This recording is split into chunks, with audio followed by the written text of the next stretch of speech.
स्वागत आप सभी का ड्रीम एज्यू ऑनलाइन प्लेटफॉर्म पर।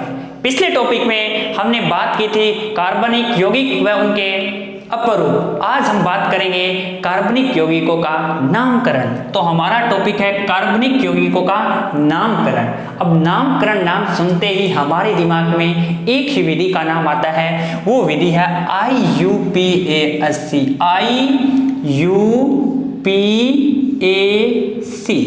IUPAC पद्धति।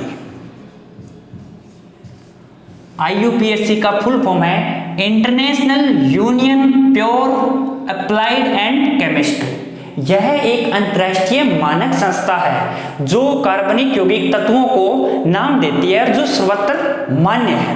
तो अब हम बात करते हैं कि कार्बनिक यौगिकों का निर्माण कैसे किया जाता है। कि जिस प्रकार अपना नाम, मेरा नाम, तुम्हारा नाम होता है, जैसे उदाहरण लेते हैं अपने, जैसे मेरा नाम है अमित कुमार बिश्नोई। अमित कुमार बिश्नोई।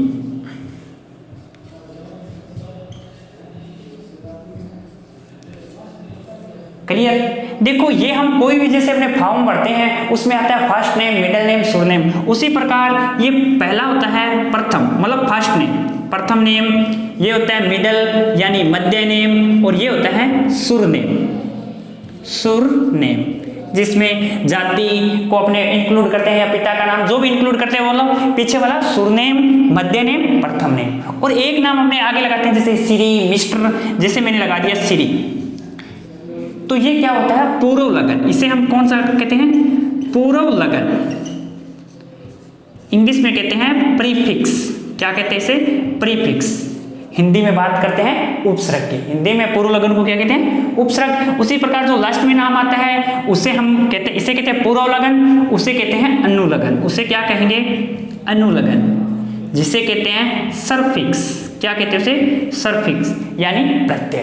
तो जिस प्रकार से यह नाम है, जैसे अपना नाम है, मेरा नाम, इनको हम जैसे चार भागों में बांट दिया। कितने भागों में बांट दिया? चार भागों। इसी प्रकार कार्बनिक यौगिकों के नामों को भी हम विभिन्न भागों में बांट सकते हैं। तो हम उन भागों में बांटते हैं। तो बात करते हैं कार्बनिक यौगिकों में एक नाम आएगा पूर्व लगन प्लस दूसरा नाम आएगा अनुलगन। दूसरा नाम आएगा अनुलगन। पूर्व लगन प्लस अनुलगन। पूर्व लगन और अनुलगन मिलकर बनते हैं हाइड्रोकार्बन। ये दोनों मिलकर बनते हैं हाइड्रोकार्बन। हाइड्रोकार्बन। क्लियर? कि पूर्व लगन प्लस अनुलगन बराबर हाइड्रोकार्बन। ये कार्बनिक यौगिकों के दोनों नाम जुड़ने पर एक हाइड्रोकार्बन का IUPAC नाम इस विधि से बनता है। तो जैसे बताता हूं कि पूर्व लगन क्या है, अनुलगन क्या है। पूर्व लगन क्या होता है? कार्बन परमाणु में संख्या के आधार पर, कार्बन परमाणु की संख्या के आधार पर, परमाणु की संख्या के आधार पर, संख्या के आधार पर। और अनुलगन क्या होता है? उस अणु में उपस्थित बंध के आधार पर, उपस्थित बंध के आधार पर, बंध के आधार पर।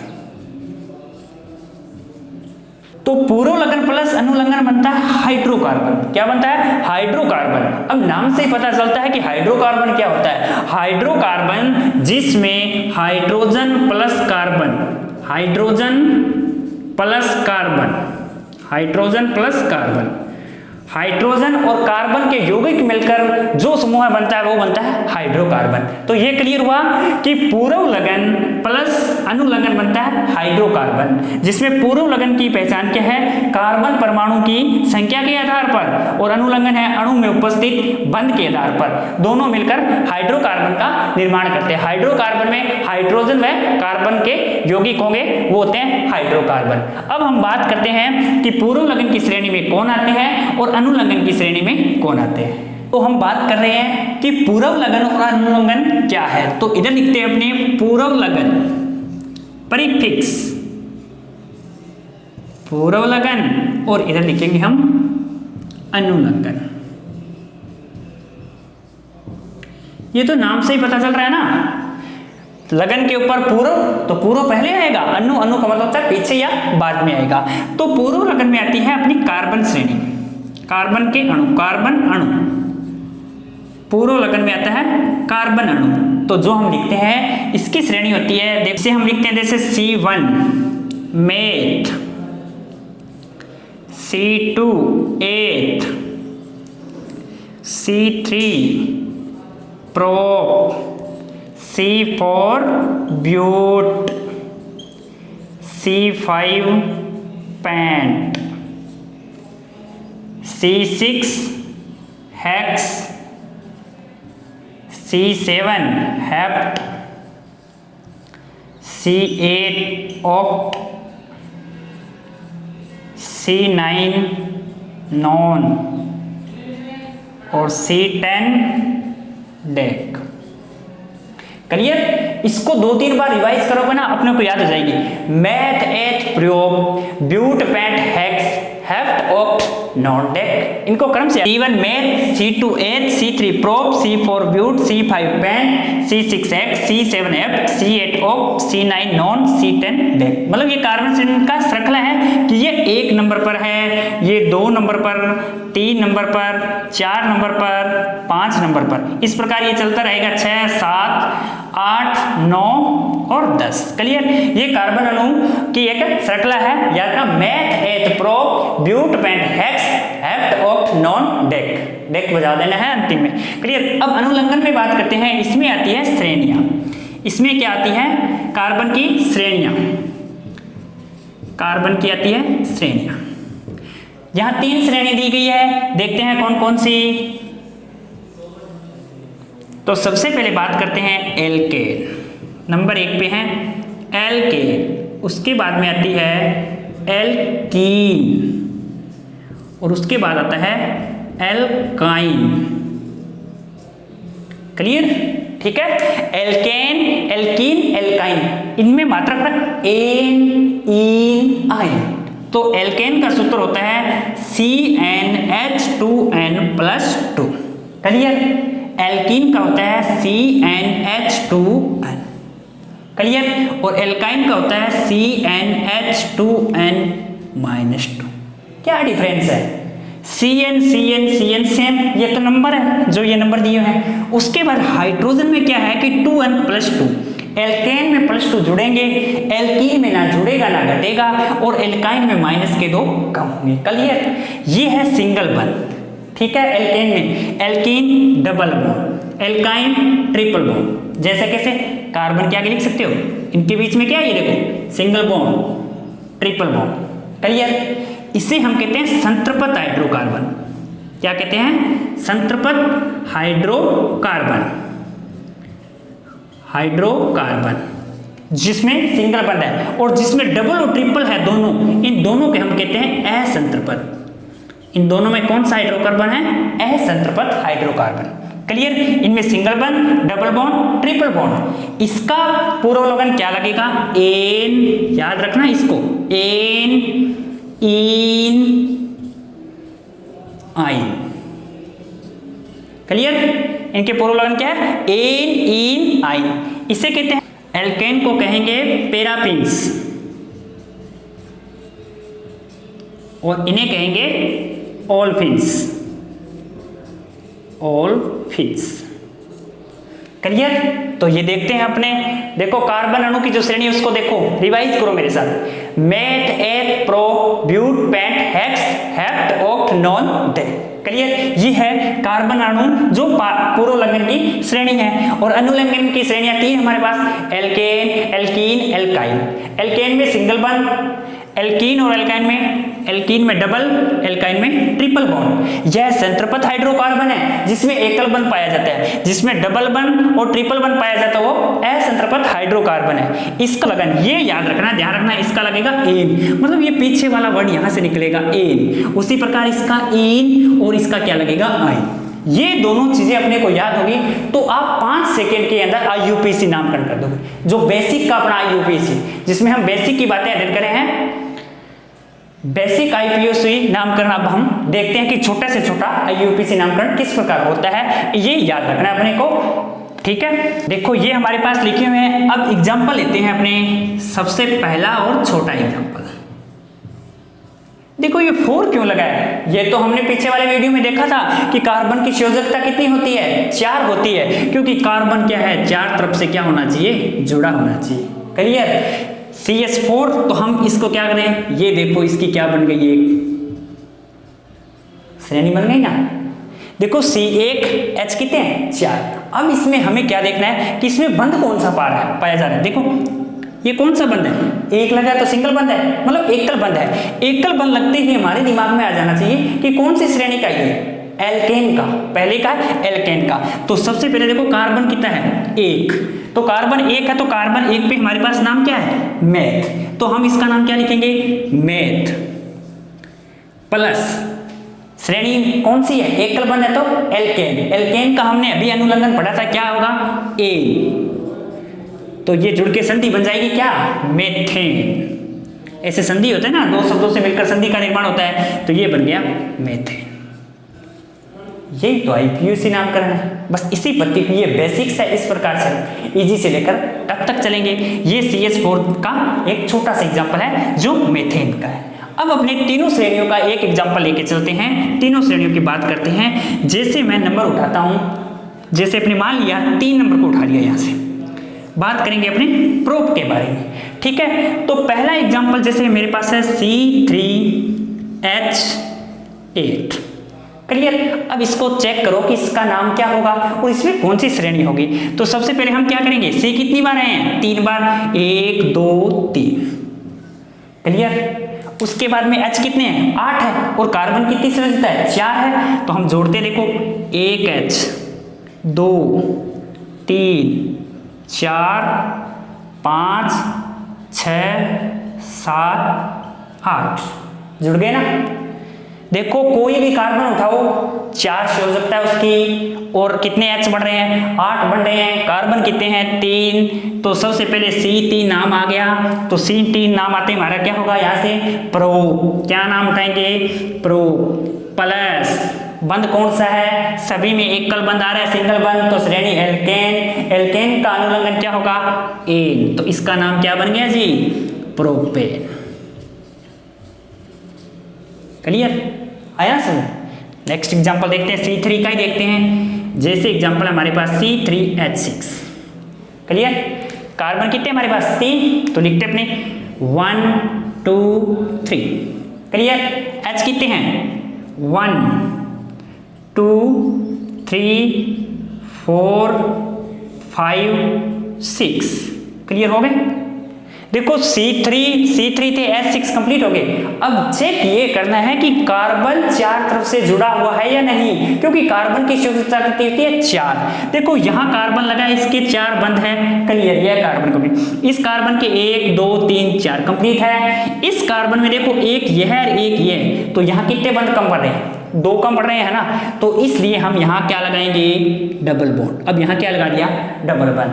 तो अब गिनो इसके कितने हो रहे, 1 2 3, अभी तक 1 कम है। और इधर देखो क्या हो गया, 1 2 3 3 और 2 कितने हो गए, 5। तो मतलब यहाँ से 1 H को हमें क्या होगा, हटाना पड़ेगा, और 1 H को हम कहाँ जोड़ देंगे, यहाँ जोड़ देंगे। अब आप चेक कर सकते हो, हर कार्बन की संयोजकता 4 है, और C भी 3 पूरे हैं और H भी 6 पूरे हैं। तो C 3 है, तो C3 का नाम क्या आएगा हमारे पास, प्रो। पर इसमें बात देखना, बंध कौन सा लगा है, एकल बंध है या डबल बंध या ट्रिपल बॉन्ड। ये देखो नजर आ रहा है ना हमारे को, कौन सा बंध है, डबल बॉन्ड। डबल बॉन्ड तो श्रेणी एल्कीन। एल्कीन का हमारे पास अनुलंघन होता है ईन। क्या होता है, ईन। तो ये नाम बन गया प्रोपीन। क्या नाम बन गया, प्रोपीन। हुआ क्लियर? देखो सिंगल बॉन्ड में प्रोपेन, डबल बॉन्ड में प्रोपीन। अब एक तीसरी श्रेणी का एग्जांपल लेते हैं, तो इसको साफ कर देता हूं, ये समझ में आ गया ना। तो एग्जांपल लेते हैं C3H4। क्लियर? तो सबसे पहले अपने क्या करेंगे, C को 3 बार लिखते हैं, 1 2 3। क्लियर? अब H हमारे पास 4 है और हर C कार्बन की संयोजकता 4 होनी चाहिए। ये लो, 1 2 3, ये तो यहीं खत्म हो गए, आगे तो नंबर ही नहीं आया, उससे पहले ही खत्म हो गए। ये तो अकेला 1 है, यहाँ 2 है, इसके 4 कंप्लीट है। तो अब हम इसमें देखते हैं कि कौन सा बंध आएगा। तो यहाँ अपने लगा लेते हैं ट्रिपल बंध। ये लो, 3 बंध लगा लिए। तो यहाँ तो 4 पूरे हैं, यहाँ कितने हो रहे, 1 2 3 4 5, और यहाँ सी पे कितने हैं, 3। तो क्या करूँ, इस ऊपर वाले को मैं क्या कर दूँ, यहाँ से हटा दूँ और यहाँ जोड़ दूँ। अब चेक कर दो, यहाँ 1 और 3 4, 3 और 1 4, 1 2 3 4, C3। तो नाम हमारा क्या होगा, प्रो। पर अनुलंघन कौन सी श्रेणी में चला गया, एल्काइन। एल्काइन का अनुलंघन क्या होता है, आइन। क्या होता है, आइन। तो हमारा नाम यहां से हुआ प्रोपाइन।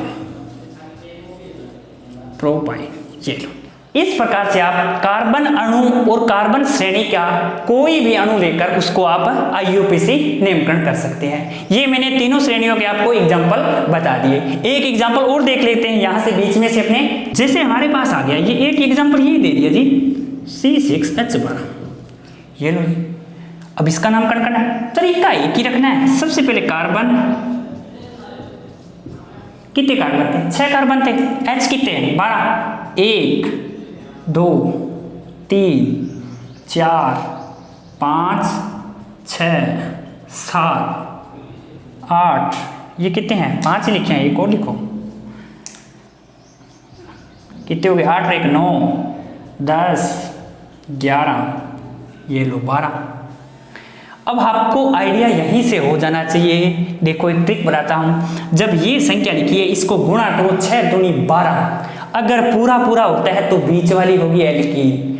अगर 12 और 2 जुड़ के 14 हो जाते हैं तो शुरू वाली होगी एल्केन।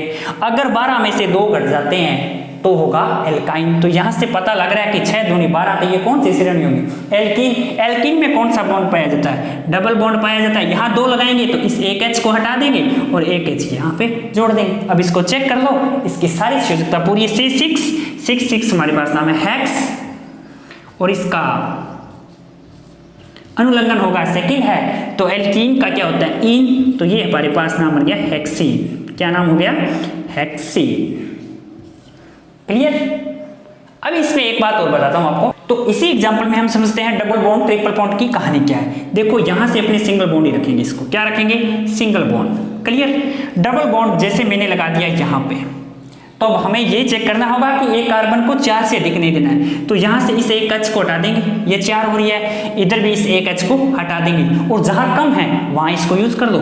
ये लो, हो गए ना, सभी चेक कर लो, सभी 4 है। अब इनका नामकरण कैसे करना है, जब डबल और ट्रिपल बॉन्ड आए तो सबसे पहले तो एक लंबी श्रृंखला का चुनाव करना है। सबसे पहले लंबी श्रृंखला का चुनाव करना है। दूसरी बात, उस छोर से नंबरिंग करनी है जिस छोर से जो डबल बॉन्ड ट्रिपल बॉन्ड और आगे नेक्स्ट जो एग्जांपल कराऊंगा जिसमें प्रतिस्थापक समूह आएंगे उनको कम से कम अंक मिले, कम से कम अंक मिले। जैसे नंबरिंग मैं इधर से कराऊं 1 2 3 4 5 6, ठीक है। यहां तो 6 है ना, तो देखो 1 2 3, इधर से भी 3 पे आ रहा है, इधर से भी 1 2 3 पे आ रहा है। अगर 5 होगा तो 5 अगर ये यहां होता डबल बॉन्ड तो आप नंबरिंग इधर से करोगे कि जो आपको निष्कर्ष ये है कि डबल ट्रिपल बॉन्ड या कोई क्रियात्मक प्रतिस्थापक समूह जुड़ा है तो जिधर से उसको कम नंबरिंग मिले। तो अब इसका नाम हम चेक करते हैं, इसका नाम कैसे लिखेंगे। तो सबसे पहले C6 है, तो C6 में क्या है हमारे पास, हेक्स। Clear, hex. और उसके बाद में नंबर देखना है कि कितने नंबर पे है, 1 2 3। जब नंबरिंग और इस वर्ड में, इस शब्द में होगे तो हमेशा इस डैश का प्रयोग करेंगे। कितने नंबर पे, 3, उसके बाद फिर डैश। अब कौन सी श्रेणी बन रही है, यहाँ पे कौन सा जुड़ा है, ये अनुलंघन इसका जुड़ा है इन, तो यह नाम होगा इसका। ठीक है ना, चाहे डबल बॉन्ड का एग्जांपल हो, चाहे ट्रिपल बॉन्ड का एग्जांपल हो, चाहे कोई प्रतिस्थापक समूह का एग्जांपल हो। तो यह बात ध्यान रखना है कि जो यहाँ डबल बॉन्ड ट्रिपल बॉन्ड और क्रियात्मक समूह जुड़े उसको कम से कम नंबरिंग दी जाए। इस प्रकार से एग्जांपल होगा। समझ में आया। हाँ, तो हम देखते हैं अब एक नाम आता है प्रथम पूर्व लगन। प्रथम पूर्व लगन, क्योंकि कार्बनिक यौगिकों को 5 भागों में डिवाइड किया, 3 हमने देख लिए। दूसरा है प्राथमिक अनुलंघन, कि उनके अलावा ही प्रथम पूर्व लगन यानी प्राथमिक पूर्व लगन कौन से है और प्राथमिक अनुलंघन, इन्हें हम कहते हैं प्रतिस्थापित समूह। प्रतिस्थापित मतलब हाइड्रोजन को हटाकर उसकी जगह जो नया पदार्थ तत्व जुड़ जाएगा वो क्या है कि प्रथम पूर्व लग्न में होगा। वो कौन कौन से होते हैं? फ्लोरीन, तो फ्लोरीन का जुड़ेगा fluoro, chlorine, chloro, bromine, bromo, bromine, bromo, iodine, iodo. Clear? ये थे प्रथम पूर्व लग्न जो प्रतिस्थापित हाइड्रोजन को हटाकर उसकी जगह जुड़ जाएंगे। और प्राथमिक अनुलग्न में कौन से आते हैं? अनुलग्न में आते हैं हमारे पास जैसे OH, एल्कोहल। एल्कोहल कहाँ पे अनुलग्न जुड़ेगा? ओल। क्या जुड़ेगा? ओल। क्लियर? और उसके बाद में COOH, ये होता है कार्बोक्सिलिक अम्ल। कार्बोक्सिलिक अम्ल इसका होगा ओइक अम्ल। इसका क्या जुड़ेगा? ओइक अम्ल, ओइक अम्ल, COH का ये कार्बोक्सिलिक अम्ल। उसके बाद और भी है जैसे कीटोन, एमाइड। क्लियर? ये प्राथमिक पूर्व लग्न और ये प्राथमिक अनुलग्न। अब इनके नाम के साथ हम IUPAC नाम सीखते हैं। जिस प्रकार हम देखते हैं CH3, CH2, CH और CH3 और यहां जुड़ गया Cl। क्लियर? अब इसे हम देखते हैं। सबसे पहले देखो कार्बन कितने हैं? 1 2 3 4। सबसे पहले हम इसकी नंबरिंग करते हैं। नंबरिंग किस प्रकार करेंगे ये मैंने आपको बताया था कि जिस तरफ से जो प्रतिस्थापित समूह है या डबल बॉन्ड ट्रिपल बॉन्ड को कम नंबर मिला जाए, तो इधर से अगर नंबरिंग करते हैं 1 2 3 4 तो इसे कितना नंबर मिल रहा है? 3। और इसी प्रकार अगर हम इधर से नंबरिंग करते हैं जैसे 1 2 3 और 4 तो ये कितने नंबर पर आ रहा है? 2। तो हम नंबरिंग करेंगे इधर से। अब कार्बन कितने हैं? 1 2 3 4। तो अब इसका नामकरण करते हैं। तो सबसे पहले जो प्रतिस्थापित समूह है उनका नामकरण होगा। तो इसमें सबसे पहले ये कितने नंबर पर आ रहा है? 1 2, तो 2। उसके बाद क्या जुड़ा है? Cl, Cl का मतलब क्लोरो। और उसके बाद में ये कितने कार्बन इसमें? 4। तो क्या जुड़ेगा इसका? ब्यूट प्लस एन मतलब ब्यूटेन। इसको हम लिख सकते हैं ब्यूटेन। कौन सी श्रेणी इसमें? एकल बंध है तो इसका नाम होगा 2 क्लोरो ब्यूटेन। क्लियर? अब इसी एग्जांपल को हम समझते हैं। अगर इसके अंदर डबल बॉन्ड या ट्रिपल बॉन्ड का कोई एग्जांपल आता है तो हम इसको देखते हैं। देखो यहां से CH2 को एक हम हटा लेंगे। क्लियर? और यहां क्या लग जाएगा? डबल बॉन्ड लग जाएगा। क्लियर? तो यहां से क्या नंबरिंग उसी प्रकार से करेंगे, पर इसका नाम में क्या चेंज आ जाएगा? नाम में सबसे पहले उसी प्रकार 2 क्लोरो, 4 है तो ब्यूट, पर डबल बॉन्ड आ गया तो नाम क्या हो जाएगा? ब्यूटीन। क्लियर? और अगर ट्रिपल आ जाता है जिसका नाम क्या हो जाता? ब्यूटीन। इस प्रकार से IUPAC नामकरण होंगे। जो क्लोरो में अगर यहाँ Cl है, अगर इस Cl की जगह मैं नाम जोड़ देता हूं कोई भी, जैसे मैंने बताया था आपको, जैसे जोड़ दिया F, तो इस क्लोरो की जगह क्या हो जाएगा? फ्लोरो। Br जोड़ दिया तो ब्रोमो, I जोड़ दिया तो आयोडो। इस प्रकार से हमें करनी है। ये था पूर्व लग्न का उदाहरण। अब हम एक देखते हैं अनुलग्न के बारे में। नेक्स्ट एग्जांपल देखते हैं CH2, CH, CH, CH2 और CH3। देखो यहाँ पे 1 2 3 एक कम है तो यहाँ अपने पास एक जुड़ा है जैसे क्लोरो और फ्लोरो। अब इसका नामकरण देखते हैं। तो हम इसकी नंबरिंग किस प्रकार से देंगे भाई? जिधर से इन प्रतिस्थापित समूहों को क्या मिले? कम से कम अंक मिले तो नंबरिंग देंगे 1 2 3 4 5। क्लियर? तो नाम करें सबसे पहले 2 पे क्या रहा? क्लोरो। उसके बाद 3, जैसे इस नाम और इस संख्या में ये डेश का निशान होना 3 फ्लोरो। उसके बाद में बात क्या है कि 1 2 3 4 5 पे क्या है हमारे पास? पेंट। और श्रेणी कौन सी है? एल्केन, तो नाम होगा पेंटेन। समझ में आया? बिल्कुल इजी था। 2 नंबर पे क्लोरो जुड़ा है तो 2 क्लोरो, 3 पे F जुड़ा है तो 3 फ्लोरो, और 5 के है तो पेंटेन सिंगल बॉन्ड है। अगर इसी को ही मैं देखो इसी एग्जांपल को समझते सेम का सेम, इस H को मैंने हटा दिया, इस H को मैंने हटा दिया तो यहां डबल बॉन्ड लग जाएगा। क्या लग जाएगा? यहां डबल बॉन्ड। तो अब इसी का नाम चेंज हो जाएगा। ये तो सेम रहेंगे, 2 क्लोरो 3 फ्लोरो, पर पेंटेन की जगह नाम क्या हो जाएगा? पेंटेन। ये इस प्रकार से थे कार्बनिक यौगिकों के नामकरण IUPAC पद्धति के द्वारा। अब आपको मैं कुछ एग्जाम्पल दूंगा जो आप कमेंट बॉक्स में जरूर बताएं।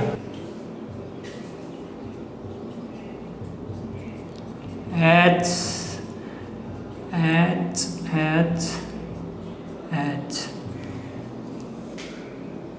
क्या नाम है?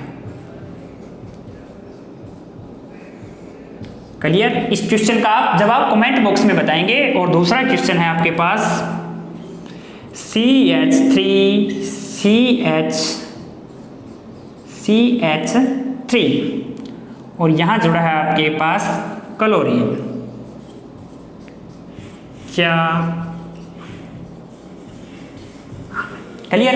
इन दोनों क्वेश्चन के जवाब आप कमेंट बॉक्स में जरूर दें। लगा दोस्तों कॉन्सेप्ट? अगर आपको पसंद आए तो वीडियो को ज़्यादा से ज़्यादा शेयर कीजिए। धन्यवाद।